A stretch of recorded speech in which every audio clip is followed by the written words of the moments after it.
Arcanjo Anael. Parte 2. Questões e respostas.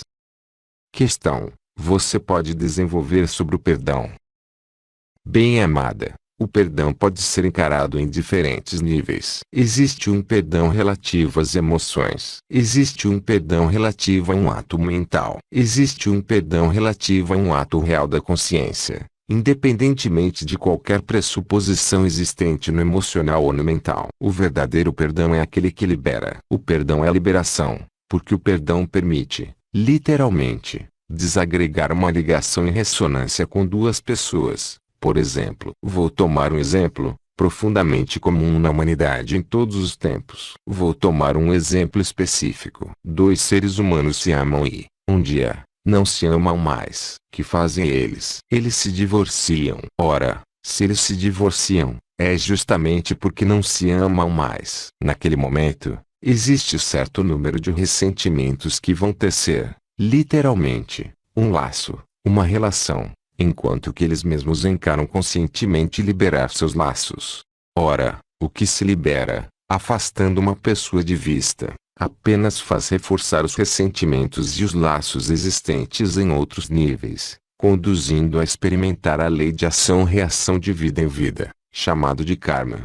Assim, portanto, a dissolução de um laço social, de um laço afetivo, não se traduz absolutamente pela dissolução do laço existente ao nível consciente e vibratório. Isso apenas pode se realizar através do perdão. Ainda é preciso compreender que o perdão não deve ser algo se situando, justamente, lá onde se situam os laços. O perdão é um ato de consciência, visando liberar e livrar um outro de toda a ressonância existente, fazendo com que, de um modo quase inexorável, esses seres sejam chamados a se reencontrar de vida em vida, em papéis diferentes, reproduzindo-se sem cessar na matriz. Obviamente, hoje, o perdão que é necessário não é um perdão relacionado aos seus descendentes, ascendentes, histórias passadas, mas, bem mais, um perdão que diz respeito a você mesmo, na coroa radiante do coração, visando se estabelecer na vibração. O perdão que não faz participar a vibração do coração não é perdão, mas imaginação. O perdão real situa-se nesse nível. Ele vai dissolver todos os laços, não pelo ato de perdão em si, mas, sobretudo, pelo ato vibratório de destecer e de desamarrar os laços empreendidos na matriz. Isso apenas se pode fazer pelo acesso à unidade. Muitos seres expressaram-se e participaram desta noção de perdão, em uma visão extremamente mental, extremamente emocional, do que é o real perdão. Guardem simplesmente que o perdão se situa além do aspecto meramente simbólico, além do aspecto meramente emocional ou meramente mental. Ele é um ato consciente e vibratório, visando desconstruir e desamarrar um laço que, frequentemente, existe de vida em vida. Cada um experimentando, através desse laço indissolúvel, algumas posições, fazendo com que um dia, aquele que foi seu algoz será um dia sua mãe. Isso dito, é preciso relativizar pelo fato de que a matriz chega a seu termo. Hoje, o perdão essencial consiste em queimar, em você, por intermédio da luz vibral, tudo que o liga à ilusão. É preciso também encarar sua consciência que se libera, sem qualquer ressentimento, com relação aos seres que não evoluem na mesma luz vibral. Convém, nesse nível, deixá-los livres para permanecerem no livre-arbítrio, no ressentimento, se tal é o desejo deles. Basta, de fato, que um dos dois seres na relação kármica ou em ressonância de ligação, desperte seu corpo de estado de ser, para que o conjunto de ligações existentes para esta pessoa se dissolva por si. Não é portanto necessário que a outra pessoa incriminada ou a outra situação realize esse perdão. Em suma, você detém em você, por intermédio da vibração do coração, o conjunto de possibilidades de perdão. Questão: você pode desenvolver sobre o orgulho espiritual e suas armadilhas. Bem-amada, o orgulho, no sentido espiritual, pode tomar diferentes faces, diferentes facetas, diferentes apresentações. O que, hoje, é o mais presente em seu mundo, corresponde à identificação de um princípio causal, certamente inscrito em seu DNA. Assim, efetivamente, É muito provável que você já tenha encontrado seres que fingem ser isso ou aquilo, fingindo ser tal pessoa ou tal outra pessoa. Esses seres se afastam do que eles são realmente. Porque o que você é de toda eternidade, e não tem que ser referenciado relativamente a uma história ou com relação a um passado, porque isso desequilibra seu sistema, para as pessoas que o afirmam.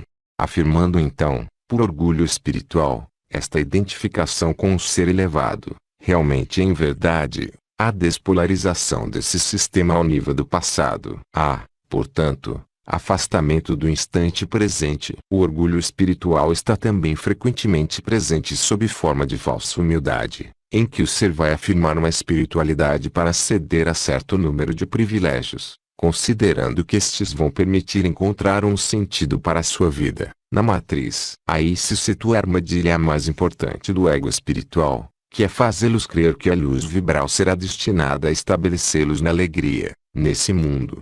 Vocês aí estão, pelo momento, nesse mundo, e a alegria lhes permite atravessar o que é para atravessar, de maneira muito mais simples e leve que o que seria, se vocês não estivessem centrados na vibração do coração. O orgulho espiritual pode, enfim, tomar aspectos geralmente escondidos, em relação com a vontade de trazer, para o ego, tudo o que é vivido no plano vibratório. Nesse sentido, eu já falei do abandono do ego, que nada tem a ver com o ego espiritual, mas, bem mais, o abandono do ego em total consciência, para ceder ao estado de ser. O orgulho espiritual, enfim, é aquele que quer se identificar, dentro de uma falsa humildade, para seguir um caminho específico, querendo, assim, imitar uma entidade, uma consciência afastando-se, por aí mesmo, de seu próprio caminho. Eis, então, as formas as mais comuns do que é observado, de orgulho espiritual, que, eu a lembro, não pode existir a partir de que a coroa radiante do coração se instale em você, pelo princípio de abandono à luz. Questão: nossos anjos guardiões foram também presos por esta falsa verdade? Bem-amada, tudo depende do que é um anjo guardião, no plano vibratório. Alguns anjos guardiões são, efetivamente, seres presos na matriz. Alguns anjos guardiões situam-se ao nível das esferas unificadas, vindos, por intermédio de certo número de canais de comunicação. Como eu faço no interior desse canal? Conectar as pessoas que são guardadas na matriz. Assim, portanto, os anjos guardiões não são uma categoria específica de anjo, mas sim, uma categoria de entidades, cujo cargo é, efetivamente, velar, mesmo na matriz, como no exterior da matriz, para que certo número de coisas não vá demasiado longe, num sentido como no outro. Questão: alguns desses guardiões tentaram nos livrar da matriz. Isso foi impossível, bem-amada. Até o estabelecimento da vinda da luz, por intermédio de seu primeiro componente, chamado de Espírito Santo, ocorrida quando do primeiro portal galáctico no mês de agosto de 1984, era estritamente impossível sair da matriz. Questão: a falsificação foi permitida pela fonte. Qual é a utilidade para a humanidade? Bem-amada, foi, efetivamente, num primeiro tempo, permitida pela fonte, porque o arcanjo Lúcifer e os arcontes propuseram um princípio de compressão da luz, conduzindo para uma estrutura de carbono alterada, como as que tinham sido criadas por Maria,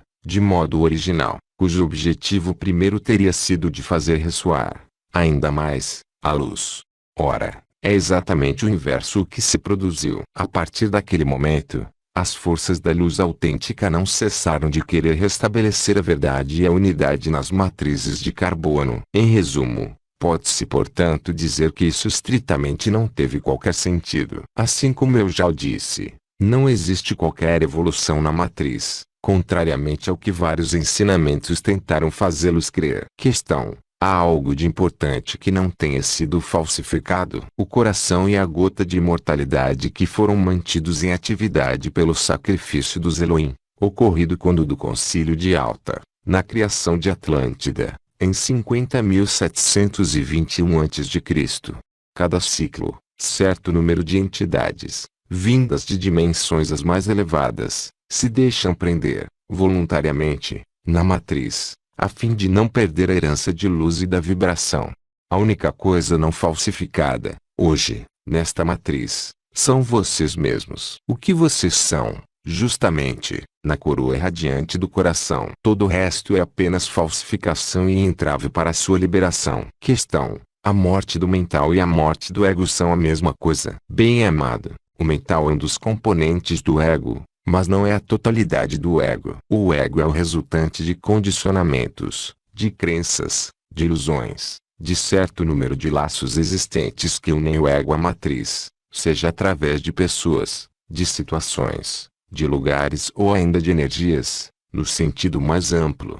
O ego é, portanto, constituído da consciência do eu, dentro, não do si, mas dos jogos existentes na dualidade, entre uns e outros, da interação permanente que existe entre as energias da sombra e da luz, tanto manifestadas em você como no exterior de você, como no conjunto de relações e de tomadas de poder, ou de entregas de poder, existentes na vida que você leva, qualquer que seja.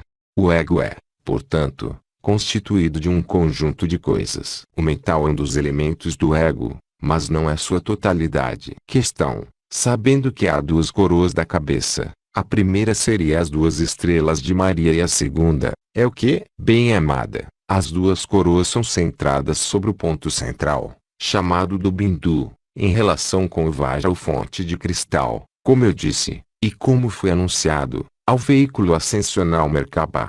A coroa na coroa é constituída, justamente, do que é chamado de 4 Ayot Akodesh ou os 4 elementos fundamentais. Ela é a coroa no interior da coroa.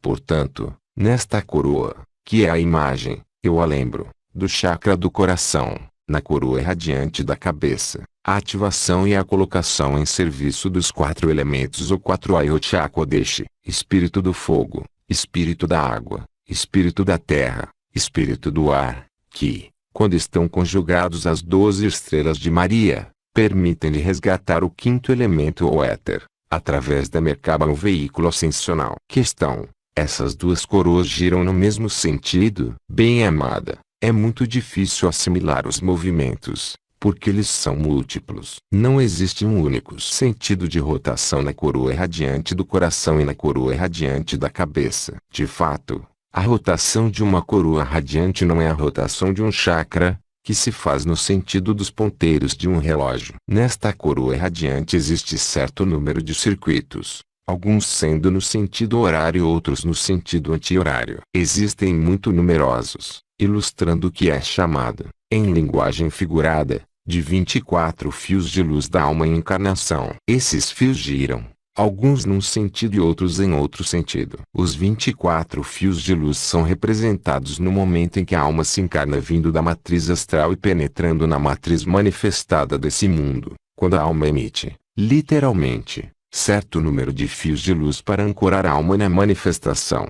São esses 24 fios de luz da alma que giram, não mais desta vez no que é chamado de gota vermelha e gota branca, mas, diretamente, na coroa radiante da cabeça e do coração. Questão: o abandono à luz não leva automaticamente à morte do ego? Bem-amada, se houvesse morte do ego, você não estaria mais aqui. Assim, portanto, o ego é mantido de diferentes modos, a fim de que você persista e permaneça nesse mundo, para lhe ancorar e ali semear a luz. O abandono à luz é já um ato importante mesmo no ego. Mas o abandono do ego ocorrerá, de maneira definitiva, no momento final de sua presença nesta dimensão. Portanto, necessariamente, ainda, um ego. A diferença fundamental é que, quando você está no estado de ser, seja em vibração, em verdade, do seu corpo de estado de ser, quando você volta nesta matriz, o ego está totalmente submisso à vontade do estado de ser. O supramental submete inteiramente o mental. Assim, o que constitui o ego, as emoções, as crenças, o mental, certo número de comportamentos na ilusão, permanece, mas não são mais proeminentes, não estão mais na dianteira da cena porque, naquele momento, e a vibração da unidade que se estabelece no ego. Mas o ego apenas irá morrer, em última análise, no instante final da sua presença nesse mundo. Isso necessita de uma preparação. Do mesmo modo que a ignição da coroa radiante do coração se fez, para muitos dentre os humanos, que seguiram os casamentos celestes ou que têm, agora e já, vivido o primeiro portal galáctico, há quase 30 anos, devem viver, hoje, esse processo. Houve, portanto, uma preparação extremamente longa. A última preparação, a que vocês vivem, não durará mais de um ano. Questão: o gênero, masculino ou feminino, do indivíduo em 3D, determina a polaridade. Bem-amada, absolutamente não. Existe certo número de almas, que tomaram encarnações extensivas na matriz, sob forma masculina e sendo, no nível da sua alma e do seu espírito, de polaridade feminina, e vice-versa. Não há, portanto, acordo, concordância vibratória, existente entre sua polaridade sexual, nesse mundo, e a polaridade do seu espírito nos mundos do estado de ser. Não procure, tampouco, encontrar uma correlação entre o certo número de características chamadas de energia feminina na ilusão e de energia feminina existente no estado de ser, mesmo se encontre, efetivamente, certo número de arquétipos comuns. Assim, portanto, a força criadora está ligada, diretamente, às entidades femininas e não às masculinas. Não temos mais perguntas. Bem-amados, eu constato que não houve questões concernentes aos fatos históricos. E eu agradeço. Isso prova, de modo claro, mesmo se não estiver ainda evidente para vocês, que vocês assimilaram que de nada serve julgar o passado, que o passado é letra morta, que convém por vezes compreender as ações, mesmo de sua presença, como fator limitante. Isso existe, obviamente, em sua própria história. Por exemplo, condicionamentos existentes naqueles que vocês chamaram de seus pais e que os fecham, literalmente, através de certo número de faltas ou de injunções, nos modos de funcionamento que podem, hoje, parecer-lhes limitantes, e que são, realmente. Esse mesmo processo está em obra ao nível coletivo. Era portanto importante, aos nossos olhos, que vocês tomassem cada vez mais consciência, a fim de não somente iluminar o que, em vocês, está ainda presente, mas, iluminar também, como semeadores da luz e ancoradores da luz, as zonas de sombra existentes na própria matriz, porque, na matriz, existem, como sabem, ainda zonas que são, de algum modo, ao abrigo desta falsificação. Isso lhes foi exprimido, em particular no que existe na natureza e em alguns povos ali existentes. É tanto mais verdadeiro que a maioria dos condicionamentos, vocês compreenderam, no coletivo, vem diretamente da história, vem diretamente do que vocês chamam de sociedade, em seu sentido mais amplo, e que a luz, a revelação da luz, pela vibração do coração, dentro do que vocês são, deve levá-los a estarem lúcidos sobre as regras de funcionamento sociais, afetivas, tais como elas existem nos diferentes mundos em que vocês convivem ainda. Não para extraírem-se e excluírem-se, mas, sim, para estarem lúcidos dos prós e contras do que vocês chamam de sociedade e suas relações sociais, interpessoais, e, mesmo, afetivas. Isso participará grandemente para sua liberação, para sua leveza e para sua coroa radiante do coração. Mesmo se, para o momento, para muitos de vocês, vocês estejam ainda submissos às leis da matriz, convém vê-las pelo que elas são, como fator limitante. Esta lucidez permitindo, no momento vindo, esse momento situando-se entre o anúncio de Maria e o seu próprio despertar as três últimas chaves, quando vocês não poderão mais funcionar no que é falsificado, naquele momento, a hora terá bem avançado para a resolução final.